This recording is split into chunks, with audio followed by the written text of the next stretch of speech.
Primera a los Corintios, capítulo 4, versículo 14 al 21, y vamos a concluir este capítulo. ¿Lo tienen? Lo leemos como está escrito, Primera a los Corintios, capítulo 4, versículos del 14 al 21. No les escribo esto para avergonzarlos, sino para amonestarlos como a hijos míos amados. Porque aunque ustedes tengan innumerables maestros en Cristo, sin embargo no tienen muchos padres, pues en Cristo Jesús yo los engendré por medio del Evangelio. Por tanto los exhorto, sean imitadores míos. Por esta razón les he enviado a Timoteo, que es mi hijo amado y fiel en el Señor.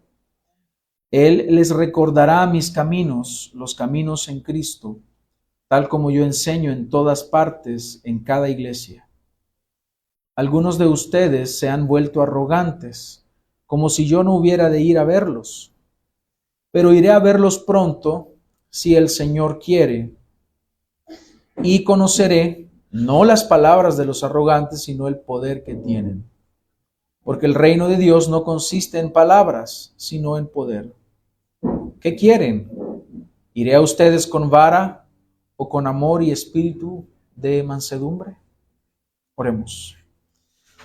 Padre, te damos las gracias hoy por tu palabra. Gracias por permitir que nos congreguemos en este día santo para adorarte, para poder cantar, para poder escuchar la palabra y participar en obediencia de la adoración corporativa. Te rogamos, Señor, que nos hables hoy por medio de la exposición de tu palabra.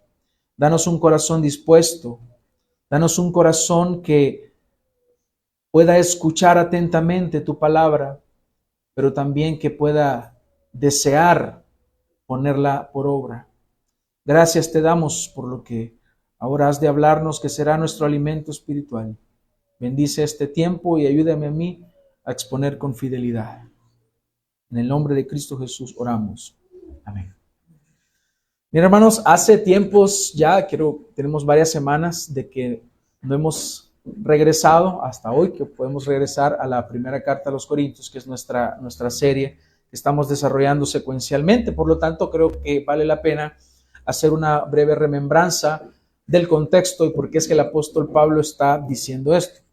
Recordemos que el apóstol Pablo está solucionando un problema, el problema de las divisiones que en esta iglesia se estaban dando porque algunos grupos se estaban alineando en torno a sus predicadores y maestros preferidos. Algunos decían yo soy de Pablo, otros decían yo soy de Apolos, otros decían yo soy de Cefas, otros decían yo soy de Cristo. Independientemente de en torno a quién se alinearan, el cuerpo estaba dividido. Porque el problema es que no solamente preferían a un predicador, sino que comenzaban a aborrecer a otros. Por preferir a uno, aborrecían a otros. Y esto es lo que el apóstol Pablo está tratando. Y él está aportando una serie de soluciones o antídotos a este mal que estaba desarrollándose en la iglesia. Y envía esta carta para corregir este y otros problemas que se van a desarrollar más adelante. Pero él los llama a que sean agradecidos. También los ha llamado a que aprendan a sufrir. Y él les dice, miren, yo sufro. Y he sufrido por la causa de Cristo. Y ahora les llama a una cosa. Como luego de decir que, bueno, su altivez se va a acabar cuando sean agradecidos. Su altivez se va a acabar cuando aprendan a sufrir. Ahora les dice, su altivez se les va a acabar cuando comprendan el carácter paternal del ministerio cristiano. Y por eso es que el tema de esta mañana es ese, el carácter paternal del ministerio cristiano. ¿Por qué? Porque resulta que es mediante este ministerio que Dios soberanamente quiso que la iglesia tuviera, ¿para qué? Para ser alimentada, para ser guiada, para ser cuidada, para ser fortalecida, para que Cristo tenga una esposa pura y sin mancha. Y esto es lo que busca el ministerio cristiano Y es una manera de decir el ministerio pastoral. El ministerio de la palabra es principalmente ejecutado por los pastores, aunque sabemos al mismo tiempo que hay hombres dotados por los dones de Dios para que también puedan enseñar en la iglesia y alimentar a la iglesia, y no necesariamente son pastores. Es decir, hay hermanos que se les llama maestros, que tienen los conocimientos y que también pueden predicar el evangelio y predicar en la iglesia para bendición de la misma iglesia, pero que no necesariamente son pastores. Ahora, Pablo escribe a los corintios ahora con un tono profundamente paternal. Él les ha dicho, y esto ya lo vimos la vez anterior, no les escribo para avergonzarlos. Y esto tiene que ver con lo que ha dicho anteriormente. Si ustedes recuerdan, decíamos que el apóstol Pablo, al ver, él mostrarles los sufrimientos de él no estaba buscando avergonzar a la iglesia y decirle, ustedes no sufren nada, ¿no? Porque él sabía que eso era parte de su llamado como apóstol. Pero no todos somos llamados a ser apóstoles. Ya, bueno, hoy ya no existen apóstoles como los que existieron en el primer siglo. Pero él les dice, no les escribo para avergonzarlos, sino quiero amonestarlos como a hijos míos amados. Ahora, esta frase da lugar a lo siguiente, porque él dice, yo los voy a amonestar, pero como hijos míos amados. ¿A usted ya le ha amonestado su jefe? ¿Ya le ha amonestado una persona que está arriba en su trabajo como liderazgo? Es igual, es la misma amonestación de un jefe a la amonestación que tiene un padre para con sus hijos. No, es distinta la amonestación. Es distinta. Bueno, hay jefes que llegan a ser un poco más diplomáticos, no más educados en su amonestación. Pero el padre tiene una diferencia. Bueno, hay varias diferencias. Una de ellas es que el padre, como tiene más confianza, un padre puede llegar a ser un poco más pesado. Pero hay algo que no tiene un jefe en un trabajo. Y es que el padre ama a sus hijos. Ama a sus hijos. La amonestación la hace con amor. Por lo tanto, ¿qué es lo que el apóstol Pablo quiere ahora remarcar? Es que todo creyente entienda que el ministerio pastoral debe de hacerse en el mismo sentido que un padre. Pero, ¿qué está detrás de esto? Una palabra tan simple: amor. Y esto lo va a profundizar él mucho más adelante. Todo esto nos va a ayudar a pensar en esto, hermanos. ¿Qué es lo que debemos esperar de un ministerio cristiano o de un ministerio pastoral que sea sano? Un pastor no es un motivador. Un pastor no es un cuentachistes. No es un payaso. No es un coach de vida. No es una especie de gurú al que hay que acudir para que nos revele los tesoros de la sabiduría del universo. Un pastor es un siervo de Cristo que en representación de Cristo alimenta, protege y guía al rebaño de Cristo.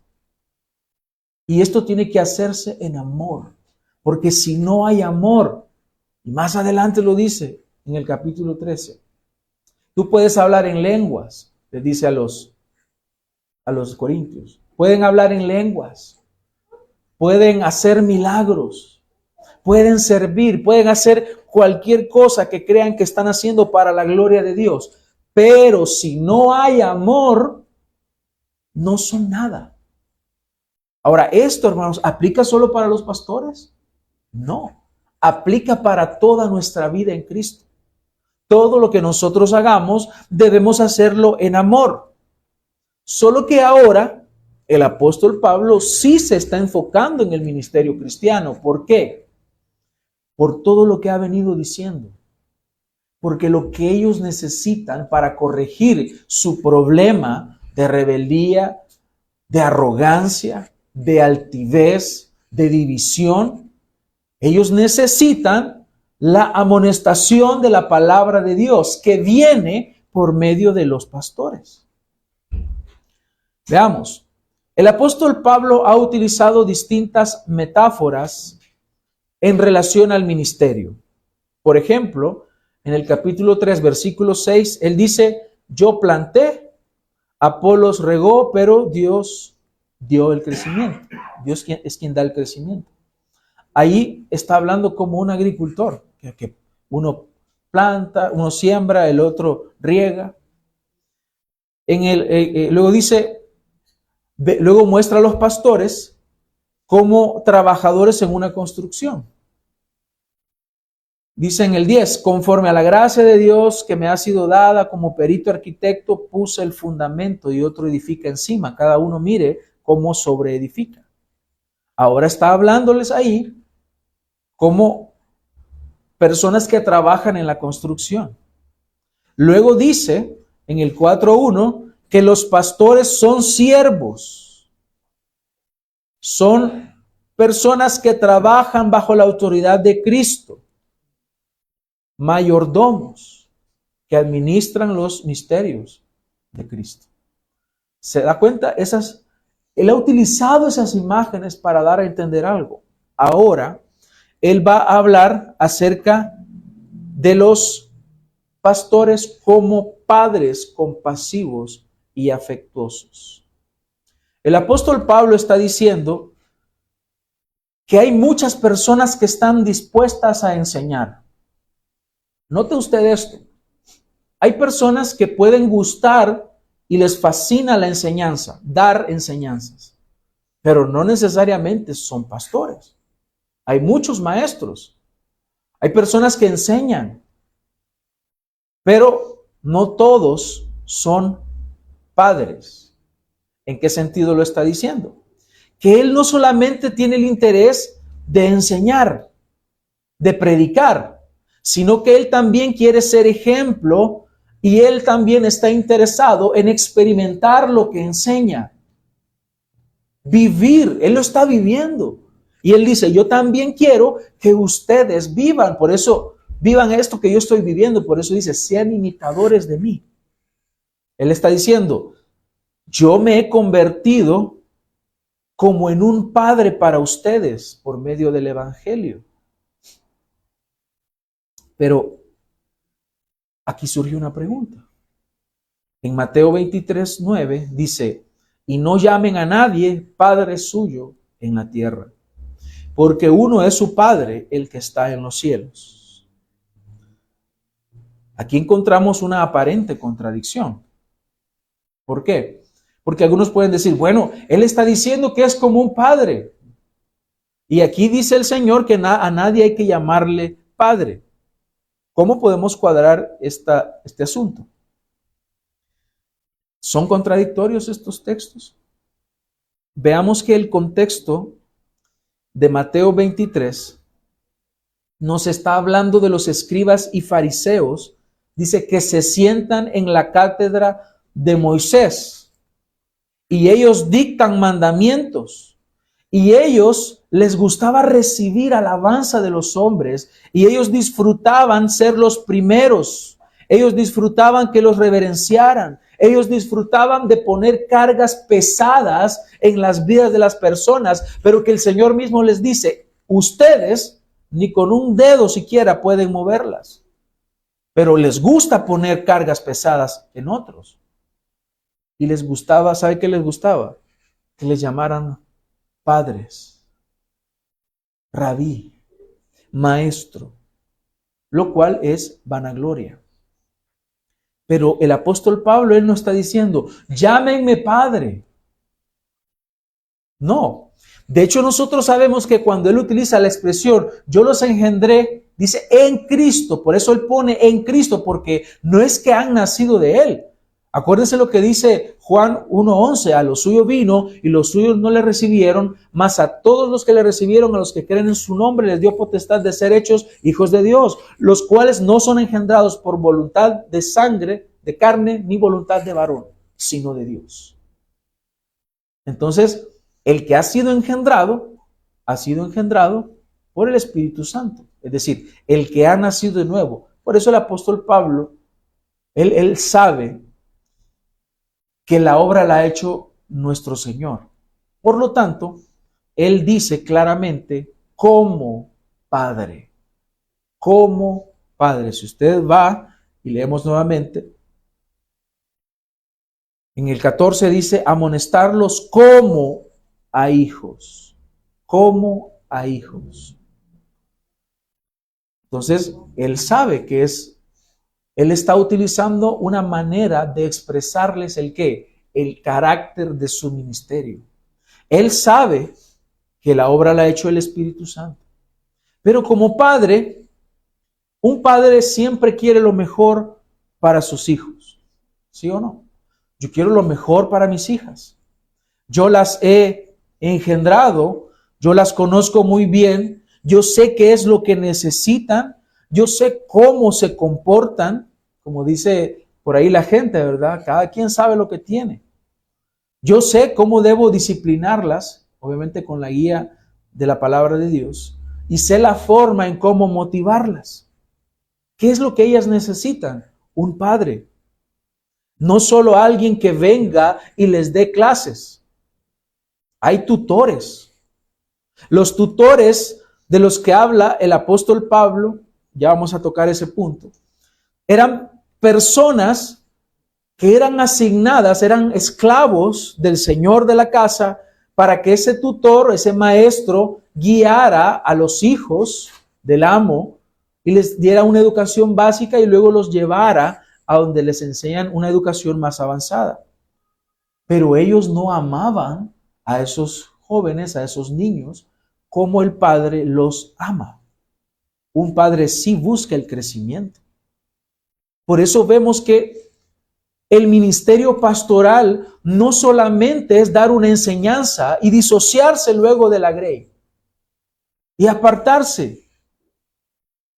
Por eso debemos de tener cuidado, hermanos, hoy en día, en detrimento del ministerio de la iglesia local, del ministerio de la palabra local, hay muchos que tienden a preferir a los conferencistas que llegan a veces a las iglesias o a veces las personas van y no es que sea pecado ir a una conferencia.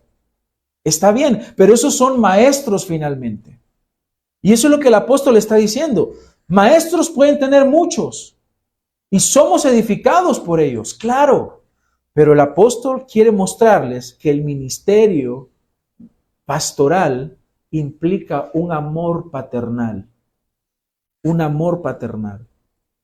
Ser pastor no es entonces solo tener una posición de liderazgo, sino que se entra en una relación con la grey, que no es de uno, que no me pertenece, sino que le pertenece a Cristo. Pero es por eso que el Espíritu Santo nos dota de amor.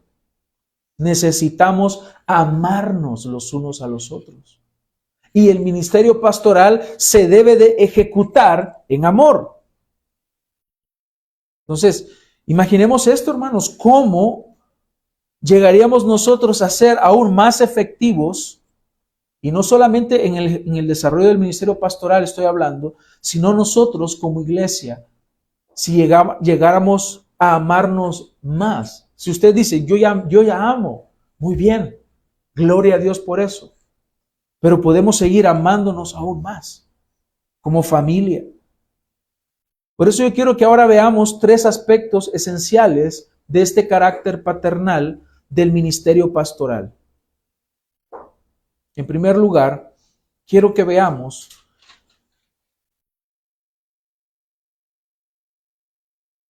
que el pastor debe amar profundamente. El ministerio cristiano debe de tener una característica básica, fundamental y esencial, y es el amor. Pablo escribe a los corintios en un tono profundamente paternal. Él les dice, no les escribo para avergonzarlos, sino para amonestarlos como a hijos, como a hijos. Para esto debe de haber amor. Los pastores estamos llamados a amar a la grey. Nosotros, los pastores, tenemos ese llamado especial. Y obviamente no solamente es un llamado único para los pastores, sino que todos debemos amarnos. Pero ahora estamos hablando específicamente acerca de este ministerio cristiano. Por lo tanto, este texto nos está revelando un aspecto esencial para el ministerio pastoral, y es el amor de un padre espiritual. Nosotros, los predicadores, no engendramos a nadie en el sentido espiritual, sino que es Cristo. Por eso dice el apóstol Pablo, los ha engendrado en Cristo, en la predicación del evangelio. ¿Por qué? ¿A qué se refiere? De la importancia de la predicación. Los predicadores predicamos el mensaje, pero es el Espíritu Santo quien hace efectivo en la vida de las personas esa predicación. Yo no puedo hacer que alguien nazca de nuevo. Cuando evangelizamos, nosotros no tenemos la obligación siquiera de hacer que las personas nazcan de nuevo. No podemos. Es imposible, porque esa es una labor única y exclusiva del Espíritu Santo. Por lo tanto, cuando el apóstol Pablo predicó el evangelio en Corinto, muchos de ellos creyeron. Y por eso él los mira como a hijos. Porque él ha entendido el carácter del ministerio pastoral. Y él los está viendo como un padre. Hermano, usted lo que necesita es ese ministerio pastoral. Usted no necesita que le motiven todos los domingos para ir usted a ser el campeón y descubrir el campeón que hay en usted. Usted no necesita eso. Usted no necesita un coach de vida. ¿Se ha fijado cómo ahora hay negocio de eso? Los famosos coach. Mi coach de vida me dijo que yo tengo que levantarme a las 4 de la mañana y decir tal cosa antes de empezar el día, un mantra, y luego ya puedo empezar mi día. Usted no necesita eso. Usted lo que necesita conocer es la palabra de Dios, la verdad del evangelio, la verdad que Dios ha revelado para el hombre en su palabra. Y eso debe de hacerse constantemente. Dentro de nuestro hogar, como padres, debemos de experimentar ciertas situaciones con los hijos. Hay cuestiones tan simples, tan sencillas como: hija, levante esa ropa. Ya voy, papá. Pasan 20 minutos. Y usted regresa. Y ahí está la ropa todavía. Y hay que volverle a decir: hija, levante la ropa. Ya van 2. Tendría que ser a la primera realmente. Pero como el corazón del ser humano es rebelde por naturaleza, se dan este tipo de complicaciones. Viene la tercera vez: hija, le dije que levantara eso. Y la tercera ya va con cincho, ya va con vara, ya va con castigo. Ahora, ¿qué es lo que se quiere hacer? Un padre quiere corregir. ¿Qué es lo que quiere un padre? Yo no quiero, dice uno de papá, que mi hija se vaya a corromper. Yo no quiero que mi hija después vaya a crecer y sea una joven rebelde que no se somete, que hace lo que quiere y se pierde en el mundo. Por eso disciplinamos, por eso castigamos, porque hay ahí realmente amor. Ahora, lo mismo sucede en el ministerio pastoral. Y es la disciplina que Mateo 18 nos lleva también a que consideremos, la cual no solamente se ejecuta desde el área pastoral, sino que toda la iglesia está llamada a participar. Ahora, solo que nosotros no tomamos el cincho y damos con el cincho, pero sí hay disciplina. Y esa disciplina debe de darse en amor. Entonces, los pastores no somos realmente padres espirituales en el sentido de que nosotros, por nosotros mismos o por nuestro poder, hayamos engendrado nuevos cristianos. Sino que lo que está diciendo acá es que desempeñamos un oficio que debe de realizarse con la misma actitud y con el mismo carácter de un padre, con un especial interés de ver que el creyente crezca, que el creyente madure, que el creyente avance, Que el creyente se someta a la palabra de Dios, que el creyente sirva. No se busca otra cosa. Cualquier hombre que se mete al ministerio con el propósito de buscar el cumplimiento de intereses personales, ay de él, porque va a estar tomando un lugar que no le corresponde. Porque la iglesia no es un negocio, no es para enriquecerse. El padre debe amar para ser padre. Padre no es el que engendra, el padre está ahí. Claro, él puede haber engendrado en el sentido de que hubo una unión entre un hombre y una mujer y hubo un embarazo y ahí está el hijo. Pero después se va. ¿Usted piensa que ese joven o esa joven cuando crece lo va a reconocer y lo va a amar como un padre? No, porque se fue. Han habido muchas situaciones donde un padre ha estado ausente, la mamá pues se encuentra con otro hombre, lo adopta como hijo, se une en el matrimonio, lo cría. ¿Y a quién ve como padre? Al que lo crió, no al que lo engendró. Por eso la paternidad de la cual estamos hablando, haciendo el símil con un padre, como un padre en la carne, es un padre que está presente ahí. ¿Por qué? Porque ama. Porque ama, el padre también provee. El padre prefiere él andar con ropa viejita, pero que sus hijos se vistan. Se abstiene de cosas, pero que sus hijos coman. Así que si ama, está presente. Si ama, provee. Si ama, guía. Si ama, corrige. Si ama, da un buen ejemplo. Y si ama, será entonces un padre de verdad. Eso es lo que el apóstol Pablo está dándonos a entender. Por eso ser pastor, repito, no solo es tener una posición de liderazgo. Se busca formar, guiar, corregir con ternura y con autoridad. Ahora, esta ternura, hermanos, y aquí me voy a ir a la última parte que hemos leído, porque es importante mencionarlo en este momento. Él dice, ¿qué quieren? Versículo 21. ¿Iré a ustedes con vara o con amor y espíritu de mansedumbre? Es decir, la forma en la cual se le va a hablar va a depender también del comportamiento del hijo. ¿Se ha fijado de los padres que son, bueno, como le llamamos aquí en El Salvador, alcahuetes? Un padre alcahuete es el que nunca corrige. Nunca hay una amonestación de él para sus hijos.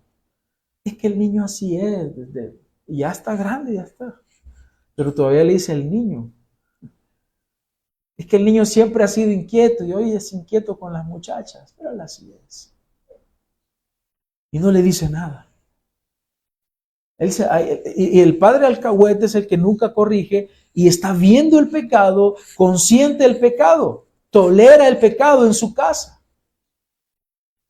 Y el joven en su casa hace destrozos, hace cosas que no tiene que hacer en la casa. Y el papá sabe lo que su hijo está haciendo y no lo corrige. Realmente no lo ama. Porque el padre que ama a su hijo lo corrige. Así que él les está diciendo, ¿quieren que vaya con vara? Es decir, él les está diciendo, corrijan esto antes que yo vaya. Porque cuando yo vaya, si yo me doy cuenta de que todo esto no se ha corregido, no esperen otra cosa sino vara. O con amor y espíritu de mansedumbre. Todo está bien. Han corregido, están luchando. Claro, ¿qué es lo que va a haber? En ocasiones va a haber vara, hermanos. De parte de los pastores hacia las ovejas, en ocasiones va a haber vara. ¿Cómo se aplica esto? Con la corrección de la palabra de Dios. Pero las primeras instancias, cuando se está corrigiendo y aplicándose la disciplina en la iglesia, debe de ser siempre con mansedumbre. Pero va a llegar un momento, si el hermano, y póngase a pensar en el proceso de disciplina que usted puede desarrollar con un hermano. Porque no espere que la disciplina la aplique solo el pastor. Es que solo el pastor pone disciplina. Yo creo que el término está mal utilizado, eso de poner disciplina. Todos participamos de la disciplina. Mateo 18 nos dice que si alguno ve a su hermano cometer un pecado, pecar contra él o pecar, Reina Valera agrega contra ti. Si tu hermano peca contra ti. Biblia de las Américas dice si tu hermano peca. Usted, siendo parte de la iglesia, usted tiene toda la libertad de ir y amonestar. Pero también el apóstol Pablo en los Gálatas 6 dice que tiene que ser con espíritu de mansedumbre. Con mansedumbre. Tiene que hacerse así. Pero ¿cuándo se aplica la vara? Cuando realmente debe de hablársele a la persona de una manera un poco más rígida. Y no estoy hablando de gritos, hermanos. Sáquese de la mente eso. Estoy hablando que en ocasiones va a ser necesario hablar fuerte con la palabra de Dios. Es diferente decirle, hermano, veo que has pecado de esta manera y la palabra de Dios dice esto y esto. Quiero animarte, hermano, en el amor de Cristo, a que corrijas esta manera en que estás actuando. A llegar y decir, hermano, esta es la tercera vez en la cual te amonestamos y hoy llegamos al punto de que la iglesia está participando de esto. Si tú no te arrepientes, hermano, la palabra de Dios nos dice que no puedes permanecer en esta iglesia. Debes de ser expulsado. Eso es vara. No estoy diciendo llegar a gritarle. Entonces, quiero especificar esto, hermanos, para que podamos entender acá que el carácter paternal, y ahora trasladándolo y regresando a la parte de los pastores, implica también corregir con autoridad. Implica eso. Pero necesitamos aplicar la corrección. No espere que se le tolere prácticas pecaminosas dentro de la iglesia. Por eso es que una de las palabras con las que se identifica a los pastores es obispo, que es episcopo, que es un sobreveedor. Es alguien que está viendo, que está observando, que está pendiente. Y para la aplicación de esa corrección se necesita el amor. Es decir, que el pastor no solo alimenta, sino que también corrige y debe de hacerlo con autoridad. Y esta corrección nace del amor y del deseo de proteger al rebaño. En un inicio, cuando una persona peca, siendo oveja de Cristo y peca, y va y se le corrige, ¿qué es lo que se está buscando? La restauración de la persona. Pero hay un momento en el cual el pecado puede llegar a trascender y afectar a todo el rebaño. Y se busca proteger a todo el rebaño y es por eso que el Señor ha estipulado. No es invento de hombre, no es falta de amor, porque algunos dicen, no, es que aquí me corrigieron y aquí no hay amor. No, porque te ama tu hermano, te corrige. Porque el pastor te ama, te corrige. Y llega un momento, como decía, que eso va a ir afectando a los demás hermanos. Y por eso Dios ha estipulado la excomunión, que también tiene el propósito de la restauración. Este amor es la base entonces sobre la cual se debe de desarrollar el ministerio cristiano. Porque Cristo me amó a mí, yo debo de amar a mi hermano. Y porque Cristo ama su rebaño, ama su iglesia, yo como pastor debo de amar al rebaño. En Juan 21:15, el Señor, luego de desayunar, dice en Juan 21:15, Jesús le pregunta a Simón y le dice, Simón, hijo de Juan, ¿me amas más que estos? La pregunta es del amor, ¿no? Amor, amor. La respuesta, sí, Señor, tú sabes que te quiero, responde el apóstol. Y eso le contestó Pedro, y Jesús le dijo, apacienta mis corderos. No voy a profundizar en este texto, pero quiero obtener aquí un principio. Que el Señor no le pregunta otra cosa, sino que Él va y le dice, ¿me amas? Entonces pastorea mis corderos. ¿Cuál es la base de la ejecución del ministerio? El amor. Debe de haber amor. Por lo tanto, los divisores de Corinto, ellos debían saber que ellos no necesitaban solo maestros, sino que ellos necesitaban pastores. Y el oficio pastoral lleva incluido ese don de maestro, porque el pastor también enseña. ¿Qué es lo que tenían ellos? En el griego les está diciendo, ustedes tienen muchos paidagogos, que se traduce como ayos o maestros en esta ocasión. Pero no tienen muchos patros, de donde viene en el singular es pater. Pater es padre y patros es padres. ¿Qué les está diciendo? Ustedes tienen muchos maestros, muchos pedagogos que les enseñan, pero padres no tienen muchos. Entonces el apóstol Pablo da a entender que él los estaba viendo como hijos. Es decir, él se preocupa por ellos. Un pastor debe de preocuparse por la iglesia. Por eso oramos. Gracias.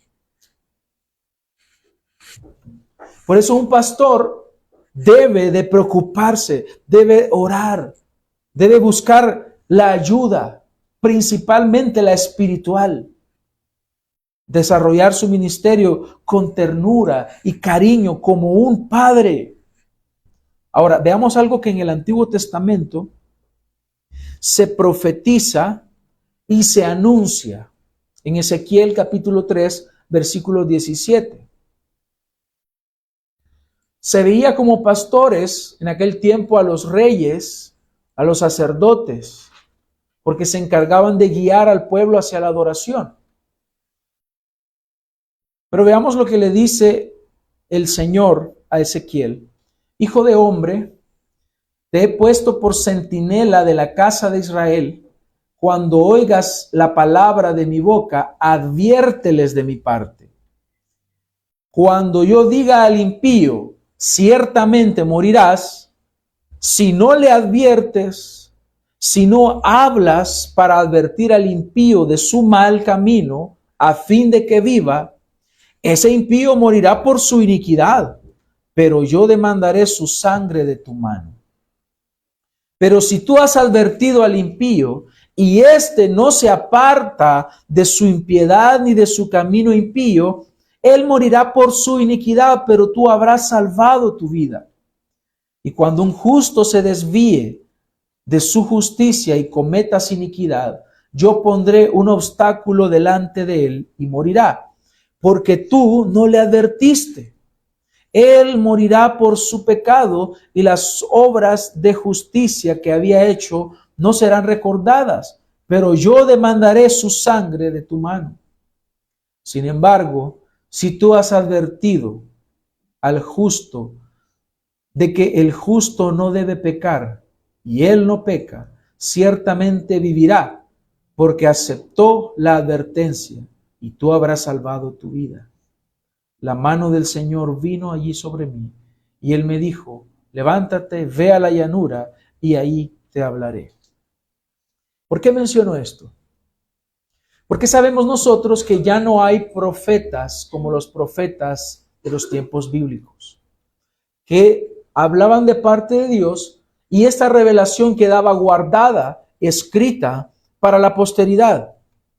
Sabemos que el canon está cerrado, el canon bíblico. Ya no hay nuevas revelaciones. Sin embargo, aún existe profecía en el sentido de que Dios aún sigue hablando, porque profetizar no es predecir el futuro. Profetizar no es predecir el futuro. Profetizar es hablar de parte de Dios. Y eso es lo que hace un pastor. Un pastor debe hablar delante de Dios. Así que de forma aplicativa, esto, aunque fue dicho de forma directa a Ezequiel, no está limitado solo a él. ¿Por qué? Porque también los pastores tenemos la obligación de alimentar al rebaño a través de la palabra de Dios. Así que en un sentido ya no hay profetas, pero en otro sí hay, en el sentido de que se predica la palabra de Dios y se habla de parte de Dios. En ese sentido sí hay profecía. Y es la palabra de Dios lo que nos alimenta, lo que nos corrige, lo que nos prepara. La vara cae así. La vara cae por medio de la palabra, pero también por medio de la palabra, hermanos, hay compasión y una especial ternura de parte de Cristo cuando nos advierte con amor en cuanto a nuestra manera de vivir.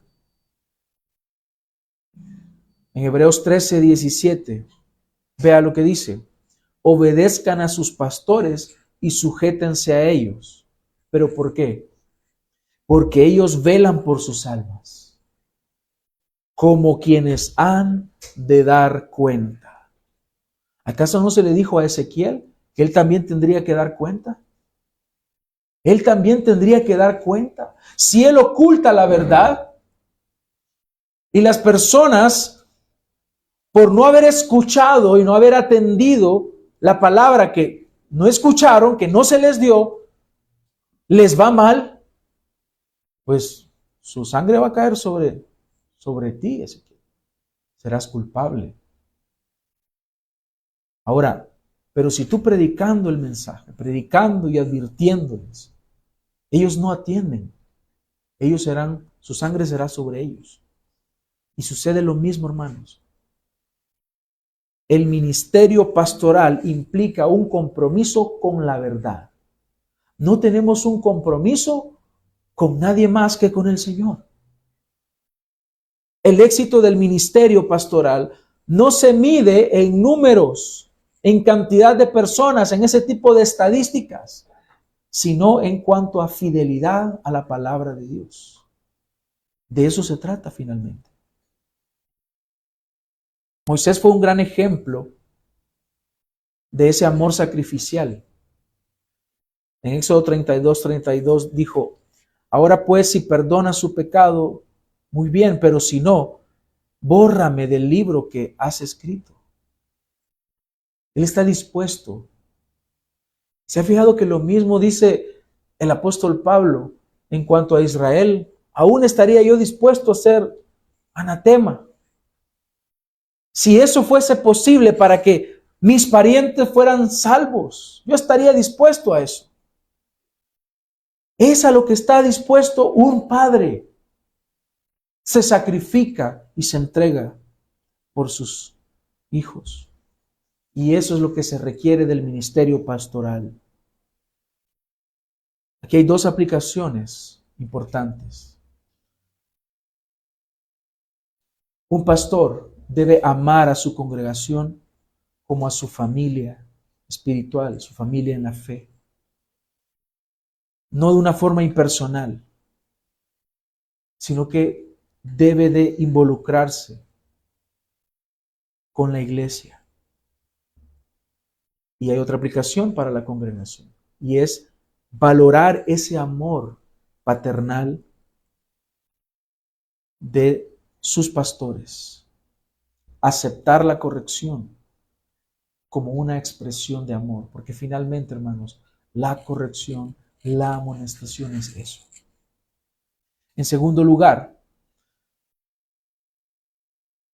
un padre enseña con el ejemplo y un pastor también debe de enseñar con el ejemplo. En el versículo 16, el apóstol Pablo exhorta a la iglesia a imitarlo. Dice, sean imitadores míos, lo cual para algunos podría parecer arrogante, pero no es arrogancia. De hecho, es en total coherencia con lo que él ha dicho anteriormente. No solamente en sus sufrimientos hay que imitarlo, sino que hay que imitar al apóstol en la forma en que vive toda su fe. Y esto es necesario para los pastores. Un pastor en algún momento debe de predicar sobre la paciencia. Pero ¿qué tal si el pastor es una persona que siempre pierde los estribos en casa? ¿Qué tal si el pastor predica de la paciencia, pero es el que siempre está peleando en el tráfico? Pregunto, ¿eso es congruente? No. ¿Qué tal si el pastor de pronto predica acerca de la confianza, pero él es desconfiado de todo mundo? ¿Es eso congruente? No. ¿Qué tal si el pastor habla de someterse, pero él nunca se somete a autoridades? No es congruente. Afecta la credibilidad. Por lo tanto, tenemos que cumplir esta palabra que está en Hebreos 13:7. Y aquí hay tanto para las ovejas como para los pastores. Dice, acuérdense de sus guías que les hablaron la palabra de Dios. Y dice, y considerando el resultado de su conducta, imiten su fe. ¿Verdad que hay un condicional aquí? ¿Cuál es la condición? Hay que considerar el resultado de su conducta. No podemos exigir como pastores, hermanos, ustedes tienen que imitar mi fe. Pero mi fe es cuestionable. Pero mi forma de aplicar la palabra es cuestionable. Entonces, no puedo ser ejemplo. El apóstol Pablo le dice a Timoteo, sé ejemplo en palabra, en amor, en pureza, en conducta. Sé ejemplo. Todo pastor está llamado a ser ejemplo. Y según esa conducta, ese es el condicional, y considerando el resultado de su conducta, ahí hay que imitar la fe. Entonces, por eso, hermanos, esto es muy delicado y muy serio. Aunque sé que esto principalmente atañe a mí como pastor, pero es importante que la iglesia aprenda esto, porque un día habrán otros pastores aquí. No voy a ser solo yo todo el tiempo. Tienen que haber otros hombres y la iglesia tiene que estar preparada para esto. Por eso vamos a imitar la fe de los pastores según la conducta, si es bíblica. ¿Qué implica esto? Que la iglesia debe de conocer la palabra de Dios. Ahora, para que estemos más convencidos de esto, dice el apóstol que él envía a Timoteo, que es mi hijo amado, dice, y fiel en el Señor. Es decir, él es como ustedes. Él es amado y él es fiel en el Señor. Ahora, dice él, les recordará mis caminos, los caminos en Cristo, tal como yo enseño en todas partes, en cada iglesia. Por lo tanto, estos principios son universales. No es algo que atañe solamente a la iglesia de Corinto. Él, a través de Timoteo, quiere recordarle los caminos del apóstol, la forma en la cual él ha vivido el evangelio. ¿Y qué significa esto, hermanos? Que realmente era cierto. Porque Timoteo bien podría decir, no, si el apóstol Pablo es mentiroso, si él dice una cosa pero hace otra. Pero no, Timoteo conocía al apóstol. Timoteo había recibido las instrucciones de parte del apóstol Pablo en la manera como él debía de comportarse en la casa de Dios. Así que Timoteo es un testimonio vivo del discipulado del apóstol Pablo. Por lo tanto, el interés de un pastor no es ganar miles y miles de dólares, no es ser famoso, no es dominar a la gente a través de lo que dice, no. ¿Cuál es el deseo de un pastor? Hacer discípulos de Cristo. Porque finalmente el apóstol Pablo no dirigía a los cristianos hacia sí mismo, sino hacia Cristo, por medio de este carácter paternal. Él incluyó en esto la formación de otros. En otras palabras, ¿qué es lo que está diciendo aquí Pablo? Ustedes necesitan no más maestros como los que solo les enseñan, sino que necesitan más pastores, como Timoteo, un discípulo fiel de Cristo.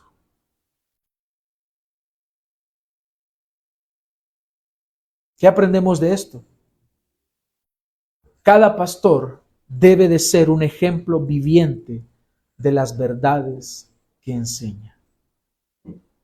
Hermanos, ¿cuántas veces nosotros hemos dicho ante las demás personas, mire, yo creo en la soberanía de Dios?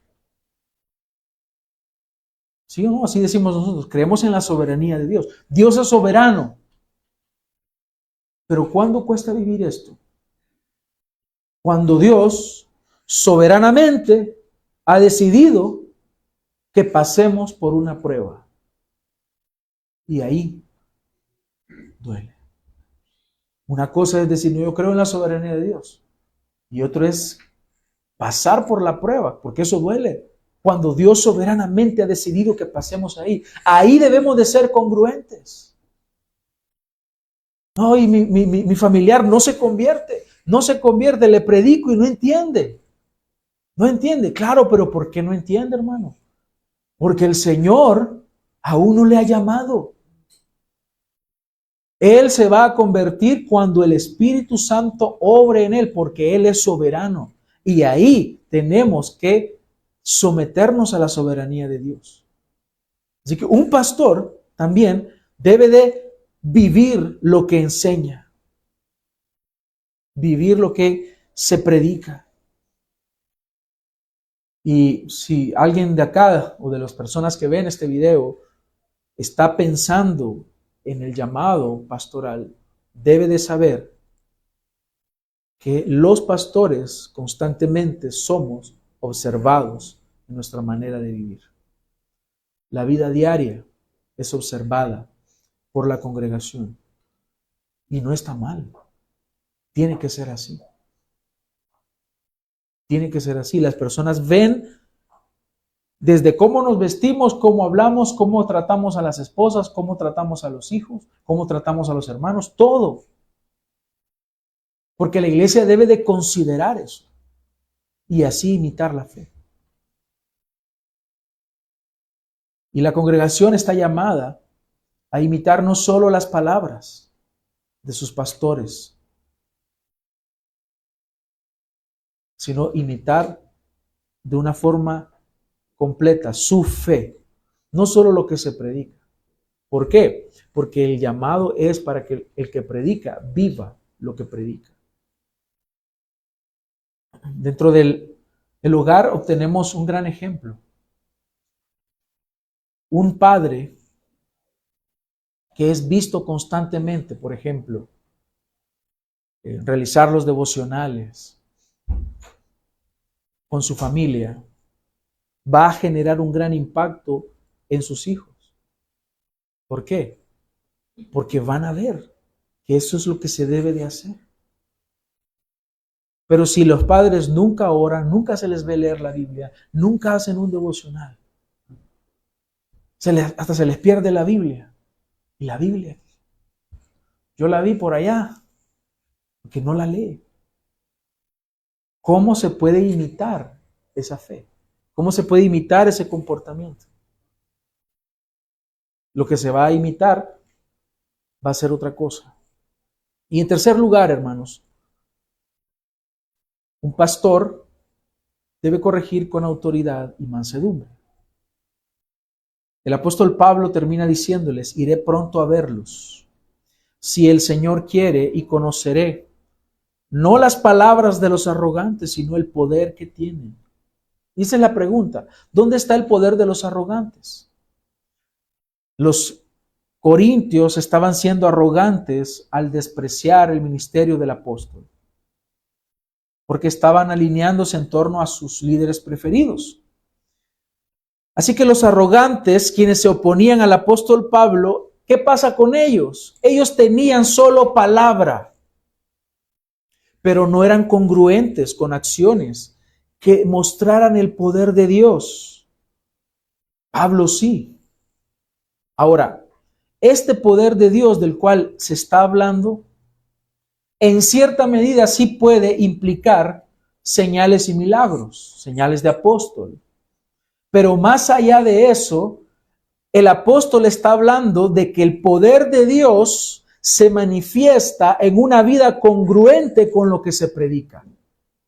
Hoy en día le pueden decir a usted, no, usted no ora con poder. ¿Por qué? Porque no grita, porque no se revuelca, porque no hace una cosa y la otra. Eso no es el poder de Dios. Como dice por ahí, que creo que hay un pastor que se llama Augusto Nicodemos, dice que cuando los hermanos en la iglesia primitiva fueron llenos del Espíritu Santo, ellos no solamente hablaron lenguas así como jerigonzas, sino que ellos lo que hicieron es predicar el evangelio con nuevas lenguas. Y es lo que muchos hacen, no hacen. Porque muchos dicen, oh, yo tengo el poder del Espíritu Santo. Pero ¿qué es lo que hacen con su lengua? Chismean y hacen cualquier otra cosa menos predicar el verdadero evangelio. Así que no se trata de ese poder fantasioso que se predica hoy en día. ¿Cuál es el verdadero poder del cual está hablando? Es el fruto del Espíritu. Ese es el poder verdadero. Que en usted haya amor, haya gozo, haya paz, haya paciencia, haya benignidad, bondad, fe, mansedumbre, dominio propio. Ese es el verdadero poder. Y eso es lo que les está diciendo. Voy a ver si ese es el poder. En 1 Corintios 2:4 ya ha dicho él, y mi mensaje y mi predicación no fueron con palabras persuasivas de sabiduría, sino con demostración del Espíritu y de poder, para que la fe de ustedes no descanse en la sabiduría de los hombres, sino en el poder de Dios, que se manifieste en el Evangelio y que se manifiesta de forma fiel en el creyente que ha nacido de nuevo, amando al Señor, sometiéndose a la palabra de Dios, viviendo en amor, viviendo en humildad. Por eso, hermanos, es necesario que exista la corrección. Y el apóstol Pablo les está diciendo, yo voy a ir y voy a corregir. ¿Qué quieren? ¿Que vaya ustedes con vara o con amor y espíritu de mansedumbre? Hay una tensión aquí. En 2 a los Corintios, capítulo 13, versículo 10, dice, por esta razón les escribo estas cosas, estando ausente, a fin de que cuando esté presente no tenga que usar de severidad, según la autoridad que el Señor me dio para edificación y no para destrucción. Pero se puede llegar a ser severo. ¿De qué va a depender? Si ellos corrigieron o no corrigieron. Si sometieron sus conciencias a la palabra o siguieron viviendo en la manera que ellos querían vivir, o que según la sabiduría de los hombres, para ellos era la forma correcta de vivir. Pero debe de haber disciplina. ¿Qué es lo que se espera con la disciplina? La restauración del pecador. Que la iglesia no sea dañada. La santidad que Dios demanda. Hebreos 12:6, texto conocidísimo. Porque el Señor al que ama, disciplina. Principio vital. La disciplina de Dios es un acto de amor. La disciplina de la iglesia es un acto de amor. No es un castigo para destruir, es para restaurar. Esa disciplina debe de abundar en la iglesia, porque en muchos lugares, cuando se aplica una disciplina, aparte que no se hace bíblicamente, se hace para destruir, se hace para que la persona que ha caído en pecado quede totalmente destruida, y no ese es el propósito. Esa disciplina se va a sentar aquí adelante, miren, cada culto, ahí la primera banca, en la primera silla, ese va a ser su lugar.